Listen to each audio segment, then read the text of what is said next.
Hey guys, it's Sap coming at you with another Raid Shadow Legends video, and in today's video we're going to be talking about this crazy week that looks like we are going to be having.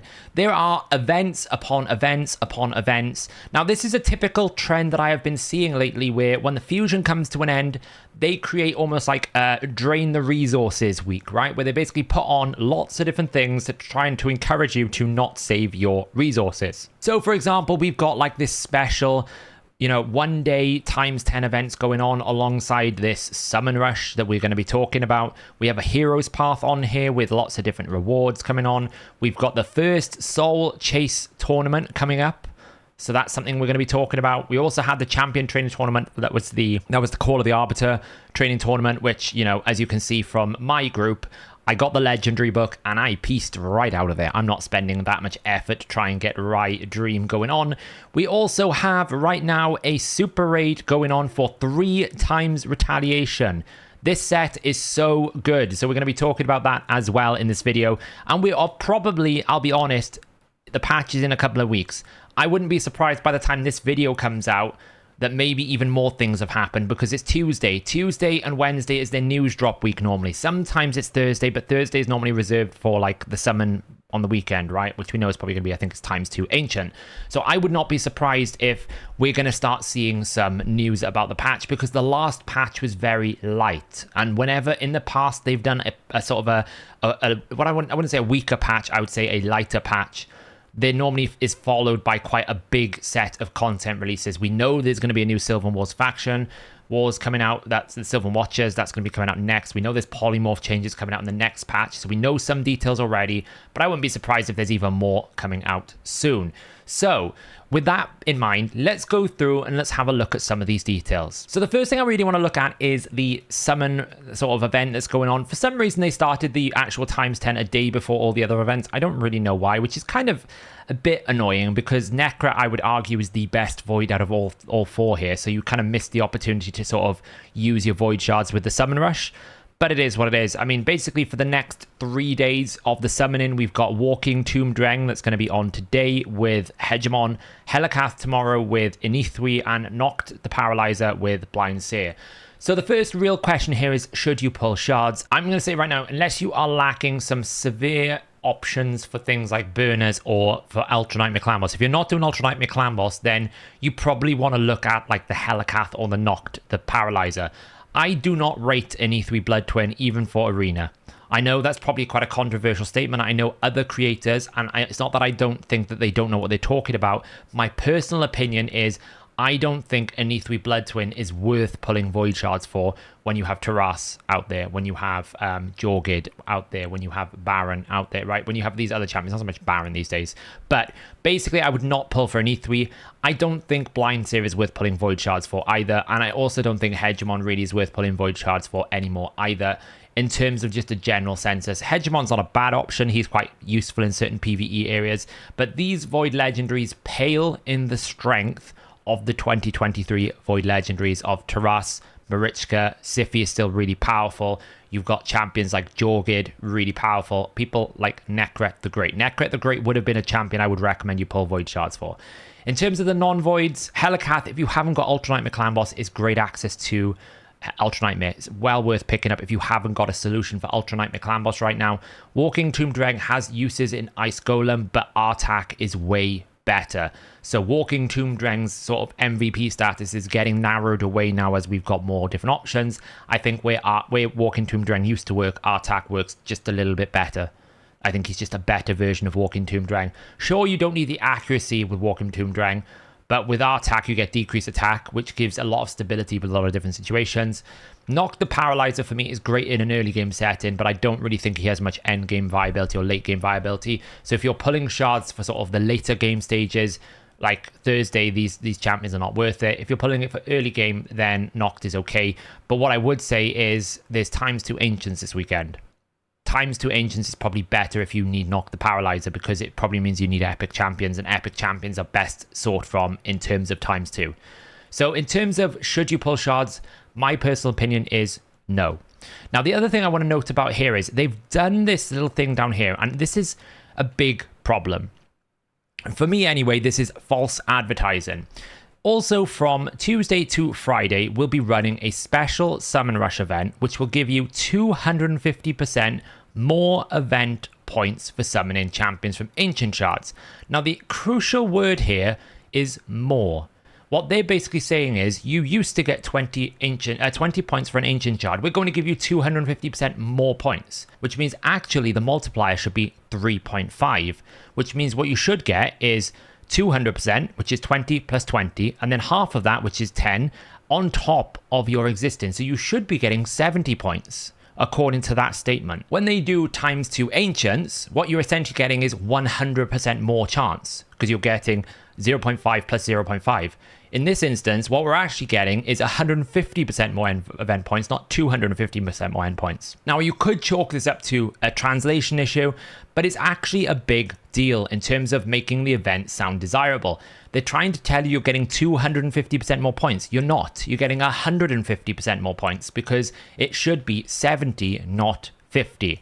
Now, whatever the attention is fine, but I just wanted to call out that is not an accurate statement. What they should say is either 70, 50 points, or it should be 2.5 times more, not 250% more. So there we go. I mean, it is what it is, but I just wanted to call that out. It's a little bit of a bugbear for me because it's an inaccurate statement. So with that said, let's get on with the other events here. We've got a lot to cover. So the Summon Rush is on here. It is basically, we're calling what, 15 Sacred Shards for a tier 3? Because really, it's still Sacred Shards. I mean, it's a lot of Ancient Shards to pull before times 2 Ancients. They're trying to drain your resources. Now, if you value these Eternal Soul Stones, then you can make the decision. But I personally will not be pulling for this event because I might pull enough to get like the tier 1 stone maybe, or maybe some of these Immortal Coins if I feel like I want to. But I don't have any use for any of those champions, and I'm not pulling my 18-6 Ancients and 7 Sacred Shards to basically get no champions. So it is a decent Summon Rush for sure. It's not a bad Summon Rush. I mean, you get 2 legendary books for 15 Sacred Shards. That's unheard of normally.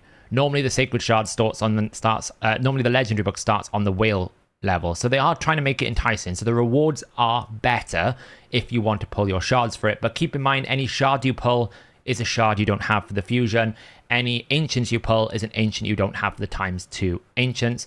If all you care about is legendaries, the times 2 is not so important. But if you are in the mid game and you need epic champions, then you should really save it for the times 2. Then we've also got the Ice Golem tournament. It's a standard tournament, but what I would say is Retaliation Gear is very good, right? This times 3 is the best time. Times 3 is way better than times 2. It's very, very good. I'm probably going to go quite hard on this with the Retaliation because you do get Dungeon Divers points from the Path of Light, which we're going to be talking about in a second. But Retaliation here is, it's quite good. It's very, very good. Now that it's a 2-piece, it can be thrown on, alongside a Savage, Cruel. It can be thrown alongside like a Guardian.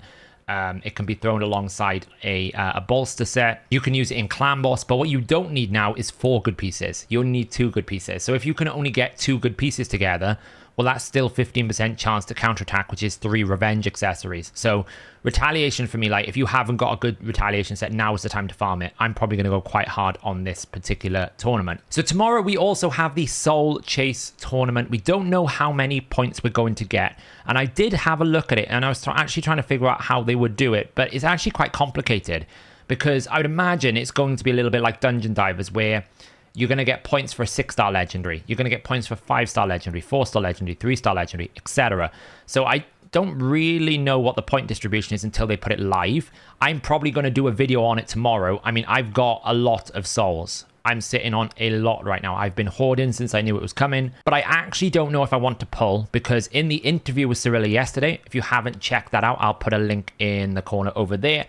With Scratch did a very good job getting some questions answered for the community. And I think Cirilla, to be fair to her, was more open than she's ever been before, which is really good, which is obviously within the limits of what she can and cannot say due to development pipelines and stuff. In that interview, she did hint that there would be boosted chances for these soul summoning. I'm not sure if I want to go super hard on this tournament if there's going to be future boosted chances. I will look at the rewards. And if the rewards are worth me pulling a few souls, I will. If the rewards are bad, I'm going to continue hoarding until we get boosted soul rates because they've hinted that it's going to happen. So therefore, I would rather wait for that. If the rewards are quite good and I don't have to invest too much, then I might pull for the Soul Chase tournament. We'll see what happens tomorrow. I'll probably do a special video on it, analyzing the breakpoints and having a look at what's efficient and what is not. Finally, let's talk about the Path of Light. The Path of Light now, by now, you know I always look at these paths and I figure out what the most point efficient is. We have a look at how much it's going to cost you. This one is a bit different. Now, they've inverted the rewards with this one. So what I mean by that is normally the premium reward is the one capped behind a key. But in this hero path, for some reason, they've decided to lock both the legendary books behind both keys. So if you want a legendary book from this path, you have to complete both side paths. So the rewards that we've got here, though, are pretty good. We have the option for anyone who wants. What I like about these hero paths is you choose where you want to go with it and what rewards matter to you right now. Player choice for me is the number one factor in any game. You should make the decision of how you want to play the game, and the game should enable you to make those decisions. And that is what is good about the hero's path compared to something like the summon rush, where, do you know what, you might want to pull shards, but you don't really care about souls, whereas the majority of that summon rush is about souls, for example. Where here, for example, you can make the decision, maybe I don't care about legendary books. Maybe in my current level of gameplay, maybe I've got 100 of them, maybe I don't need it. If you look at Earbad's account, he's got plenty of legendary books on the free-to-play and on his different accounts. He might think, I don't need it. I actually value the Sacred Shard. Okay, well, you can just take this left-hand path and get your Sacred Shard and peace out. You don't need to do the keys, right? The keys are if you want the Legendary Book. If you want the Legendary Book and the Sacred Shard, well, it's going to require you to get more. If you want if you prefer that you don't want shards, you don't want champions, you don't want books, but you want the souls, well, there's a path specifically for the soul for you here as well. Obviously, they put one soul, and I would have preferred the soul on the other side, but I think they're trying to balance the cost investment, where obviously if they put the soul over here as well, the soul path would be much more expensive. So they've switched the shards over. If that was a void shard, it'd be nicer, but it's not the end of the world. So what I like about heroes paths are you can choose the way you want to go through it, what values most. Even at the start, if you want the player and play points over the 25 gems, you can take it. I'd advise maybe you would, because gems are easy to acquire. Like, you can get 25 gems a day from your gem mine, whereas player and points are not easy to acquire at all. So potentially it's worth more in terms of the rarity of the item. But then you might choose to have the energy over the silver, so you go that path, right? Or you might, on this left side, choose the gems in different ways.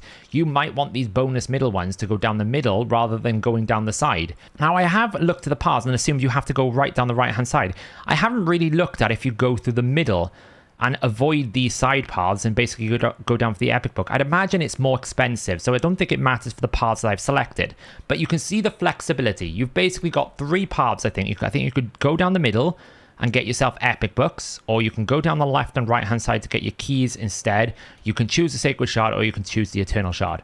So what I'm going to do with this is I'm going to make 4 different paths that I think players will want to choose, and then estimate the sort of resource requirements to do it. The way we're going to be doing this is we're going to be doing it with artifact acquisition, so dungeon divers, and also leveling champions. Now, the thing with hero paths, there's always a dominant way.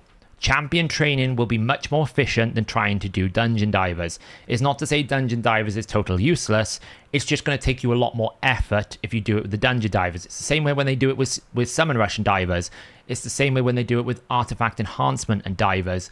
Those other ones are better than dungeon divers generally because it takes less resources to get you more points. It is the same amount of points as always. So let me jump over to the Excel and kind of show you how I've analyzed this path. So I've plugged it all into the path here. You can see I've basically called it 1.1 and 1.2 for the 2 side paths. The middle path is completely what I've called bonus points. And I've mapped out all the different costs in here. So we can see that the total path here costs around about 122,000 coins. It is cheaper than the last path. And I've developed 4 paths that I think players will want to go.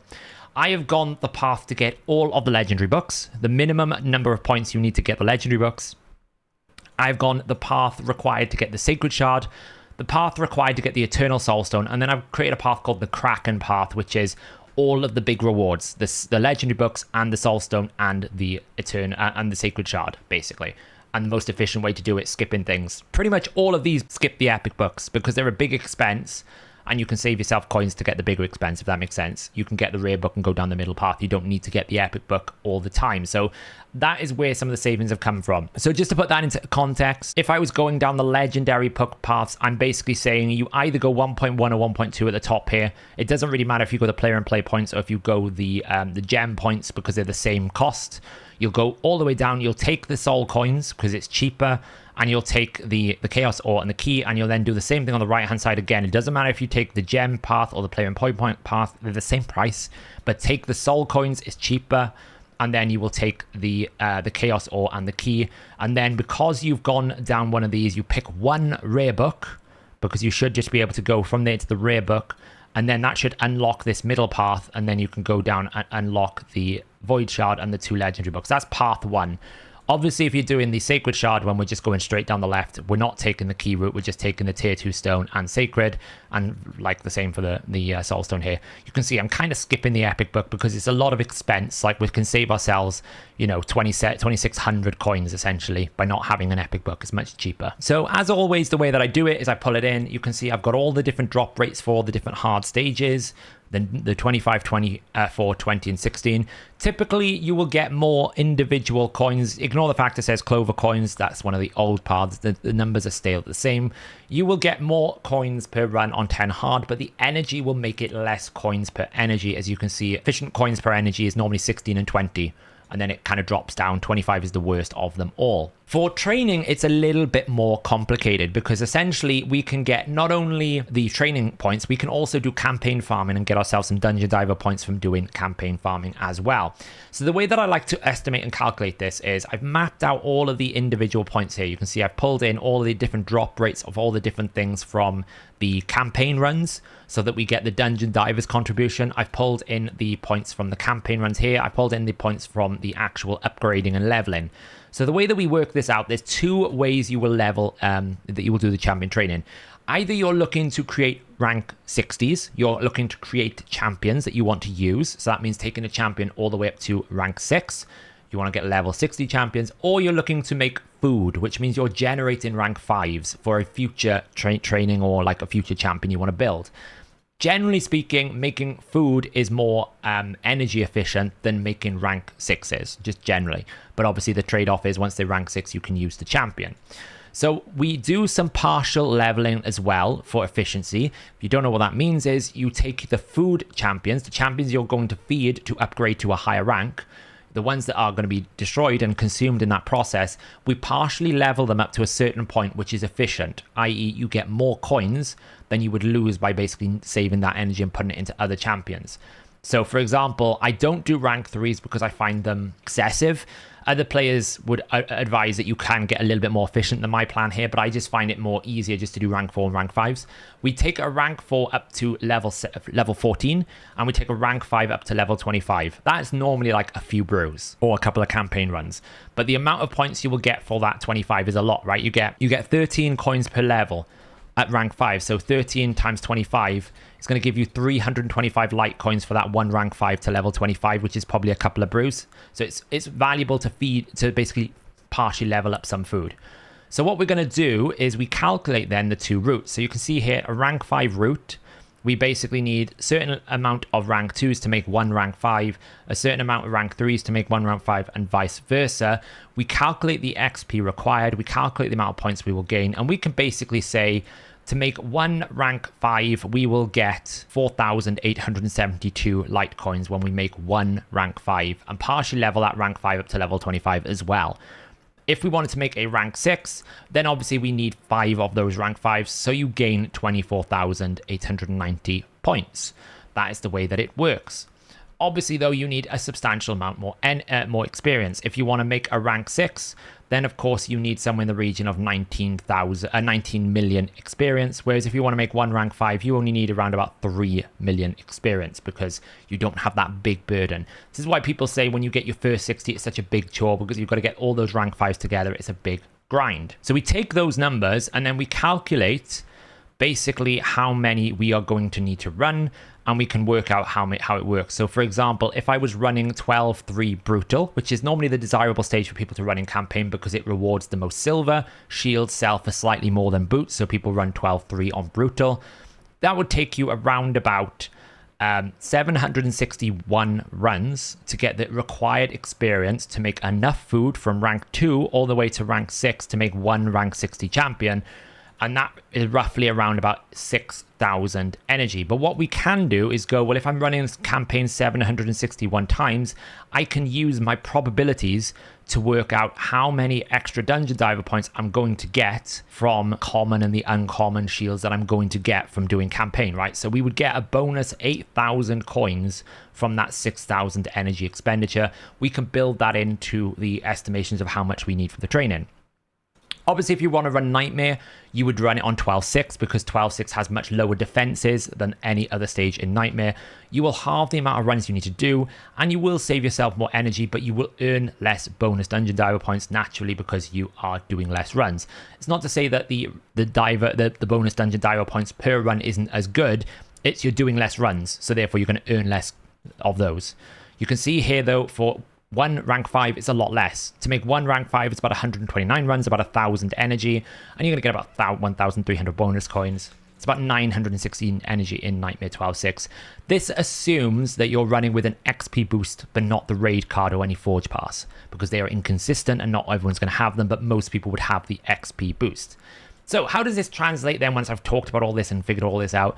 It basically means if you want the legendary books, you're going to need to make somewhere in the region of 10 rank 5 food champions or just under 2 rank 6 food champions. But if you add in the campaign bonus, this is why Dungeon Divers is relevant, you only need to make about 1.4 rank 6s. So you still need to make more than one, but you probably can make like 1 rank 6 and a couple of rank 5s.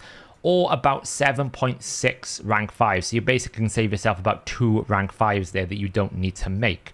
That is for the legendary book path, which is around about, I think, 47,500 points. Now, if you just want the Sacred Shard, you can probably do it in just 1 rank 6 or about 5 rank 5s. If you want the Eternal Soul Stone, it's a little bit more because it's a few more points. It's about 5.5 rank 5s or 1 rank 6. And then if you want the Kraken path, if you want everything out of this, if you want all of the rewards and you want to be that type of person, well, you're looking at somewhere in the region of 3 rank 6s or 17 rank 5s. So a lot of campaign. But it's much better because when I show you the dungeon divers here, you're going to see the analysis really shows that training is better. So how do we then compare this? Well, we can do this analysis here. So let's have a look at the dungeon divers first because that's much easier to translate. You can see I've put in the points requirements here for what you need for the individual paths. I've got the names up here so you can see, and I've also got one for all the paths. If you want to complete all of the hero's path and you just want to get there, it's about 3,535 10 hard dungeon runs or 3,919 stage 20. Now, energy-wise, you will spend a little bit more on stage 20, but you'll save yourself around about 600 to 500 runs. So my guidance has always been, if you don't want to do the hardest stages and you don't care about gear and you just want light coins, stage 20 is the best and most efficient stage universally. It's the best for divers points, it's the best for tournaments points. It is still the best for light coin hero path points as well. But you're looking at somewhere in the region of 70,000, so something like 62,000 to 70,000 energy to do dungeon divers only for all of it. But if we look at individual paths, if you want to just do dungeon divers, you're looking at somewhere like 24,000 energy for the legendary books, somewhere like 15,000 energy for the Sacred Shard, or 18,000 as well for the Eternal Soul Stone. These are more expensive than a dungeon divers generally, but you generally also get a bit more rewards than a dungeon divers. That being said, recent dungeon divers, like they're probably actually more like 7,500 if I'm being honest now. We should probably update this to be more akin to 7,500 instead to make it a little bit more parity, because I think the recent dungeon divers have been increasing. So you can see, like, to get a Sacred Shard, you're probably going to be spending 60% more than you normally would in dungeon divers. If you're spending it on, like, for the legendary books, it's about 150% more resources. And what I mean by that is you're going to be spending about 150% more energy to complete the event compared to what you would get from a dungeon divers, and then you have to make the decision as to whether or not that's a good trade-off. Now, in terms of training, well, you'll see the benefits here. So we just said it's around about 20, anywhere between 15 to 70,000, depending on what path you take. Like if you want the Kraken path, you're talking 50,000 energy in divers alone. If you want the Kraken path from training, it's 17,000 energy. In fact, if you want the legendary books, it's about 7,000 energy. It's about 5,000 to get a Sacred Shard. I would say that the Hero's Path for training is actually not a terrible trade-off, because whilst you're doing training, you're creating food for future champions, and you're getting yourself a Sacred Shard for, like, I would probably say if you're in the early to mid game and towards the late game, you're probably going to find there's more value in legendary books, right? You're going to probably find that you'd want the legendary books over the Sacred Shard. But 5,000 for a Sacred Shard is not bad. 7,800 energy for 2 legendary books is not bad, considering you're also going to get enough to make another rank 6 champion. If you wanted to, you can kind of min-max this a little bit and say, well, I'm going to make 1 rank 6 and the rest in rank 5s, and you can probably find some optimizations. This is just giving you a bit of a ballpark figure. I do think the Kraken tier is too expensive. I think you need to pick your poison. I think you need to go in with what you want. Either you want the Soul Stone or the Sacred Shard, or you want the legendary books. I think if you try to combine them, it's a lot of effort. Potentially, you could probably get like the 2 legendary books with one of the others, because you've got most of the way down, so you can just basically jump across and spend maybe like 1,600 for the Ancient Shard and 30,000 for the Stone, and that might only add an extra 3,000 energy for you. But definitely the way to do this Hero's Path is training. Training is the way forward. If you try to do it through Dungeon Divers, it's going to cost you, a lot more energy. Essentially, 15,000 energy versus 5. It's almost 3 times better. It is way better to do champion training than it is to do the actual Dungeon Divers, which is frustrating because obviously I personally want to run Ice Golem. There you go. That is the breakdown of the Hero's Path. Do I think this path is worth going for? I actually don't think it's too bad an investment if you were doing training anyway to go for these legendary books. You've got basically 4 days to do it. If you're not taking part in any of the other events, you don't care about Retaliation, you don't care about Ice Golem, well, there's not really much else to do right now. There's no fusion going on. You could be doing masteries, I guess, but you might as well take the time out for masteries. Just do this Hero's Path, do the masteries after the Hero's Path. I actually think 2 legendary books, probably for 7,000 energy, is not the worst investment, considering you're also going to get on the way a Void Shard, a bunch of soul coins, player and play points if you value them, or more energy. I value the player and play points here just because of the rarity, not because I think the player and play points are very good. It's just that 50 points is like 3 weeks worth of grinding. That's a lot of points to be had if you're not a spender. So yeah, okay, people might say, well, 50 points is nothing towards Saoirse. I get it, but 25 gems you can get in a day, 50 you can't get in a day. That's the way I'm comparing it. It's just the way I'm looking at it. But you can go down here, you can get all those bonus advantages. The rare book's kind of naff, you don't really need that, but maybe you do. But these coins will help you get some more souls for that soul tournament if you're putting for, and then you get those 2 legendary books. I think it's worth it. So there you go, guys. I will do a video tomorrow on this soul tournament. It's going to be one of those drain the swamp weeks, right? It's drain the resources. They want you to burn everything before times 2 ancients, burn everything before the fusion. They want you to spend. Now, as long as they continue to give us reasons, these are reasons to use our resources, I'm fine with that, because I might choose to not want to do the next fusion, or I don't care about other things, or maybe I've got excess. You're giving me reasons to burn my resources. As long as there is good reasons, I will do it. Like, thank you for putting an Ice Golem tournament with ×3 retaliation. I would have preferred cursed because I have no cursed pieces, but a ×3 retaliation makes me want to do Ice Golem more.